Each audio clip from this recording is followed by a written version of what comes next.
नीमा का कलेजा उनकी हालत देख देख कर बैठा जा रहा था। सोचने लगी, पता नहीं कुदरत को क्या मंजूर है। वे दफ्तर से घर आते तो जैसे उनके बदन में जान ही ना होती, पैर लड़खड़ा रहे होते। थकान और ऊब चेहरे पर हमेशा बढ़ी रहने वाली दाढ़ी की तरह छाई रहती। आंखें बुझी हुई, पलकें बोझिल, चेहरा उदास और चिंताग्रस्त। सीधे आकर खाट पकड़ लेते, उठाने और हाथ मुंह धोने को कहती तो जैसे उन्हें बहुत कष्ट होता। कठिनाई से ही बिस्तर से उठ पाते। नीमा चाय लाकर देती तो चुपचाप ले लेते। कांपती उंगलियों में प्याला हिलाता रहता। डर लगता, कहीं वह हाथ से न छूट जाए और वे जल ना जाए। लंबी सांसें लेते हुए खाट पर लेटे घंटों छत ताकते रहते। शरीर पूरी तरह शिथिल और टूटा हुआ। कोई बात पूछती तो अंट संट उत्तर दे देते। कुछ कहना चाहते तो जबान लड़खड़ाने लगती। हादसे से अब तक उबर तो नीमा भी नहीं पाई थी, लेकिन उसने किसी तरह कलेजे पर पत्थर रख लिया था। कलपते मन को समझा लिया था, खासकर तब जब उसने पति को बुरी हालत, उखड़ते और टूटते देखा तो वह सहसा डर ही गई। अगर उन्हें कुछ हो गया तो वह कहीं की ना रहेगी। सब खेल ही बिगड़ जाएगा। पीछे दो लड़कियां हैं, उनका क्या होगा। अगर वह खुद ज़्यादा पढ़ी लिखी होती तो शायद कुछ हौसला बना रहता। इनके दोस्तों से मिन्नतें करके कहीं छोटी मोटी नौकरी पकड़ लेती और घर गृहस्थी किसी तरह खींच ले जाती। पर आजकल हाई स्कूल पास को कौन पढ़ा लिखा मानता है। जब तक बड़ी बड़ी डिग्रियां ना हो, कौन पूछता है क्या बात है। नीमा ने उसके पास जमीन पर बैठते हुए पूछा। वे अजीब सी खाली खाली नजरों से नीमा के चेहरों को ताकते रहे, जैसे पहचानने की कोशिश कर रहे हो कि यह कौन है और इसने क्या पूछा है। कुछ नहीं, हमेशा की तरह उनका एक ही जवाब था।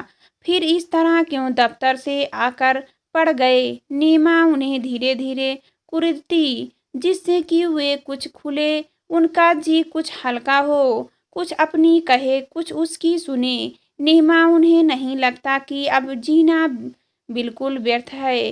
किस लिए जिए, क्यों जिए, क्या मतलब रह गया है। अब जिंदगी में ताबड़तोड़ तमाम सवाल पूछ लिए। क्यों भीतर का हाहाकार नीमा ने बड़ी कठिनाई से अपने सीने में दबाया। हमारे साथ बहुत बुरा हो चुका है, इससे बुरा और किसी के साथ क्या होगा। और फिर इस हादसे में बाद जीने का क्या अर्थ है। क्या तुमसे ज्यादा बुरा दुनिया में कभी किसी के साथ नहीं घटा और ना आगे घटेगा। क्या सब तुम्हारी तरह जिंदगी से हार मान लेते हैं। इंदिराजी का जवान बेटा हवाई दुर्घटना में मारा गया। क्या वह उनके जीवन की भीषण दुर्घटना नहीं थी। हत्यारों ने इंदिराजी की हत्या कर दी थी। क्या राजीव गांधी के लिए यह सबसे बड़ी दुर्घटना नहीं थी। और खुद राजीव गांधी का इस तरह मारा जाना क्या सोनिया के जीवन में सबसे बड़ी दुर्घटना नहीं है। इन दुर्घटनाओं के बाद भी क्या वे लोग जीवित नहीं रहे। हमने किसी का क्या बिगाड़ा था नीमा, जो कुदरत ने हमारे साथ यह छल किया। जब तुम्हें पहली बार पता चला था लड़का अपने मेडिकल कॉलेज में साथ पढ़ने वाली किसी धनी घर की सुंदर लड़की के पीछे दीवाना हो गया है, तो तुम्हें लड़की को रोकना चाहिए था। अगर तुम डांट कर उसे रोकते तो मजाल थी कि वह उस दोस्त से पर आगे कदम बढ़ाता। काफी देर तक वे चुप बैठे रहे, जैसे कुछ सोच रहे हो। फिर कहीं बहुत पीछे टूट गए, अतीत से उबरते हुए हंसने का प्रयास करने लगे। जानती हो नीमा, मैंने बेटे को ऐसा करने से क्यों नहीं रोका? हर बाप अपनी अधूरी आकांक्षाएं अपने बेटे के माध्यम से पूरी करना चाहता है। मैं जब विश्वविद्यालय में पढ़ता था तो हमारी कक्षा में भी एक लड़की पढ़ती थी, उमेरा बानू साफी। वह मुसलमान थी, एकदम कश्मीरी सेब जैसी, और गोल टमाटो। शायद उसकी सुंदर लड़की संसार में कोई हो ही नहीं सकती थी। कम से कम मुझे तो यही लगता था। उन दिनों वह नज़र भरी हमारी तरफ एक बार देख ले, इसके लिए भी हम लोग तरह तरह की हरकतें कक्षा में किया करते थे। लेकिन कितनी कठोर हृदय भी थी वह। जालिम ने भी कभी अपनी सीप सी निगाहें उठाकर मेरी ओर नहीं देखा।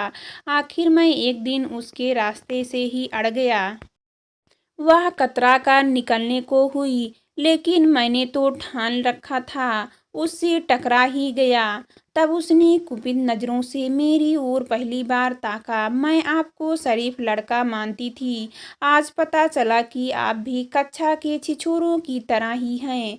मैं धीरे से बोला था, माफ़ करना बानू, आज की बात तुम्हें मुझसे कोई शिकायत नहीं होगी, माफ़ कर दो। इस बार वह बिना कुछ कहे हल्के से मुस्कुराकर आगे चली गई। मैं ठगा सा रही खड़ा रह गया। कक्षा में उस दिन से सारी हरकतें करनी बंद कर दी, शरीफ बना रहा। परीक्षा के अंतिम पेपर के वक्त मैंने उससे पूछा था, बानू अब क्या? अलविदा, मैं अब यहाँ पढ़ने नहीं आऊँगी। मुझे यहाँ का माहौल अच्छा नहीं लगा। मैं भी नहीं, मैंने हल्का करके पूछा था। मेरे माता पिता बहुत कट्टर ख्यालों के हैं। वे अपनी बेटी को जहर देकर मार देंगे या कुएं में ढकेल देंगे, परंतु दूसरे धर्म जात के लड़के को नहीं सौंपेंगे। इसलिए यह सब सोचना बेकार है। सिर झुकाकर कुछ पल खड़ी रही। मुझे दुख है, मन से मैं भी आपसे जुड़ गई थी, परंतु उसका मन से जुड़ने का स्वीकार करना ही मुझे अरसे तक जिंदा बनाए रहा। मुझे कितना अच्छा लगता रहा यह सोच सोच कर कि कक्षा की नहीं बल्कि दुनिया की सबसे खूबसूरत लड़की ने भी मुझे मन से पसंद किया। मिल नहीं पाई, परंतु इसलिए लड़के को भी नहीं रोका। कैसे रोकता? खबर मिलने पर जब कॉलेज गया और उस लड़की को देखा तो मैं अपनी उमीरा बानू सफ़ी की शक्ल को उस लड़की के चेहरे में ताकता रह गया। मुझे रह रह कर लगा कि यह तो वही है, परंतु वह मुसलमान नहीं थी, हिंदू ही थी, और उसके माता पिता भी उतने ही कट्टर थे। नतीजा हुआ, उन्होंने लड़के को धमकाया कि लड़की का पीछा छोड़ दो, वरना जान से हाथ धो बैठोगे। माँ बाप के डॉक्टर बनने के सारे अरमान थरे के थरे रह जाएंगे। लड़के ने उनकी बात को वैसे ही लिया जैसे हिंदी फिल्म में हीरो लेता है। लड़की राजी हो गई थी, इसलिए हौसला बढ़ गया था कि अंत में सफलता मिलेगी। परंतु उन जालिमों में 20,000 रुपये देकर एक गुंडा पीछे लगा दिया और उसने एक शाम सिनेमा से लौटते समय उसे चाकू घोंप दिया। मेडिकल कॉलेज तक नहीं आ पाया मेरा बेटा, रास्ते में ही दम तोड़ दिया उसने। सब कुछ खत्म हो गया। नीमा वह मेडिकल की अंतिम कक्षा में था। 6 महीने बाद ही वह डॉक्टर बनकर निकल आता, परंतु उनका स्वर लड़खड़ा गया, आवाज़ डूब गई और पलकें नम हो उठी। नीमा ने अपने चेहरे को पल्लू से ढक लिया और देर तक पास बैठी सिसकती रही। जाने क्यों बेटा, क्या हो गया? उन्हें लगता वे ही खत्म हो गए हैं।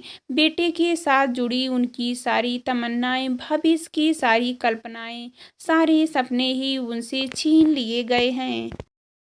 अब सिर्फ अंधकार रह गया है, ठाठी मारता अंधकार का अतल समुद्र जिसमें वे बेकार जीने की उम्मीद में हाथ पांव मार रहे हैं। उन्हें नहीं लगता अब वे उस सागर को पार कर पाएंगे और उन्हें कोई किनारा मिल पाएगा। जिंदगी जैसे पूरी तरह हाथ से फिसल चुकी है। निराशा के गहन गर्त में वे समा चुकी हैं और अब उसके ऊपर सकना असंभव है। दफ्तर जाते हैं सिर झुकाए, चुपचाप काम करते रहते हैं। वे किसी से बोलते हैं, ना कोई उनसे बोलता है। सबकी मन में उनको लेकर एक सहानुभूति है। यहाँ तक कि गलतियाँ कर जाते हैं तो अफसर तक उन पर नहीं बिगड़ते।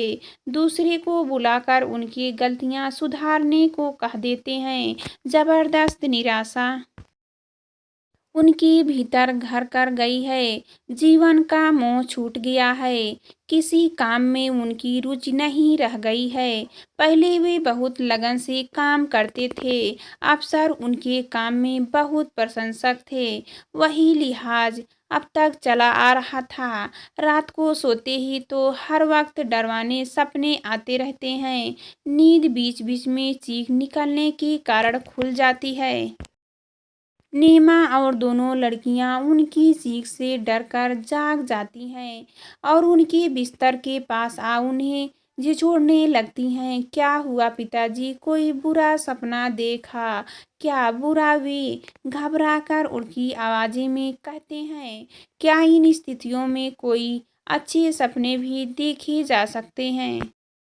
बेटी, नींद ठीक से नहीं आती। कभी सुबह बहुत देर आँख खुल जाती है, कभी बहुत देर तक सोते रहते हैं। बेवजह दफ्तर जाने से इनकार कर देते हैं और चुपचाप सारा दिन खाट पर पड़े छत ताकते रहते हैं। भूख नहीं लगती। बामुश्किल कदमों रोटियां खाते हैं। मिठाई बहुत पसंद थी उन्हें। अब कोई मिठाई रख दो उसकी तरफ देखते तक ही नहीं। वजन घटता जा रहा है। सूख कर कांटा होते जा रहे हैं। मृत्यु या आत्महत्या के विचार हर वक्त उनके दिल में उठते रहते हैं। रेल की पटरी पर जा लेटे या पुल से नदी में छलांग लगा ले, किसी ट्रक से टकरा जाए या दफ्तर की बहुमंजिली इमारत के नीचे छलांग लगा दे। घर से सुबह दफ्तर को निकलते हैं और दफ्तर नहीं पहुंचते। 11-12 बजे दफ्तर से किसी न किसी साथी का पड़ोस में फ़ोन आता है कि आज दफ्तर नहीं आएंगे क्या? सुनकर नीमा आकांक्षाओं से घिरकर घबरा उठती है कि कहीं सचमुच ही। तब वह अपनी बेटियों के साथ उन्हें खोजने निकल पड़ती हैं। वह कभी किसी पार्क में बेंच पर सूनी सूनी आंखों से आसमान ताकते बैठे मिलते हैं या किसी पुल पर या रेलवे लाइन के नज़दीक दहशत से माँ बेटियां रोने लगती हैं, पर उन पर कोई प्रतिक्रिया नहीं होती। कभी कभी वे दफ्तर से घर को निकलते हैं और घर नहीं पहुँचते, रास्ते में ही कहीं थक कर बैठ जाते हैं और वहीं घंटों बैठे रहते हैं, अपने आसपास के यातायात से बिल्कुल बेखबर और तटस्थ। उन्हें ख्याल ही नहीं रहता कि उन्हें घर जाना है। वे अब किसी एक विषय पर अपना ध्यान एकाग्र नहीं कर पाते। घर हो या दफ्तर, कहीं कोई निर्णय नहीं ले पाते। घर में निर्णय के लिए वे नीमा पर सब छोड़ देते हैं और दफ्तर में अपने साथियों पर जो फैसला वे कर दे उसे चुपचाप स्वीकार कर लेते हैं। कोई हंसी मजाक करने की कोशिश करता तो चिढ़ जाते, आकरण दुखी हो जाते और उनकी आंखें डबडबा आती। लोग फिर से कुछ कहने का साहस ना करते। हर वक्त वह सिर दर्द की कोई ना कोई गोली लेते रहते और सिर के किसी ना किसी हिस्से को हर वक्त दबाते रहते, जैसे उस हिस्से में कहीं हर डॉक्टर की एक ही राय है कि उन्हें कोई शारीरिक रोग नहीं है। जीवन से ऊब गए हैं। जीवन का मोह नहीं रह गया। नैराश और निराशा से ग्रस्त हो गए हैं। उभरने का एक ही रास्ता है, किसी तरह जिंदगी में रुचि लेने लगे, अपनी पत्नी और बच्चे में रमने लगे। ठीक हो जाएंगे, जिंदगी से यह बेजारी खत्म होनी जरूरी है। लेकिन यह सब हो कैसे, यह ना नीमा की समझ में आता है, ना उनके हितैषियों की समझ में। एक दिन ऐसे ही विषाद से घिरे हुए चुपचाप अपने बिस्तर पर पड़ गए थे, जब उनकी छोटी बेटी ने चहकते हुए अचानक उनसे लिपटने हुए कहा, लो पिताजी, मैं अब भैया की जगह डॉक्टर बनकर आपको दिखाऊंगी। देखिए, मेडिकल प्रवेश परीक्षा का यह परिणाम, मेरा रोल नंबर छपा है, मुझे मेडिकल में दाखिला मिल गया।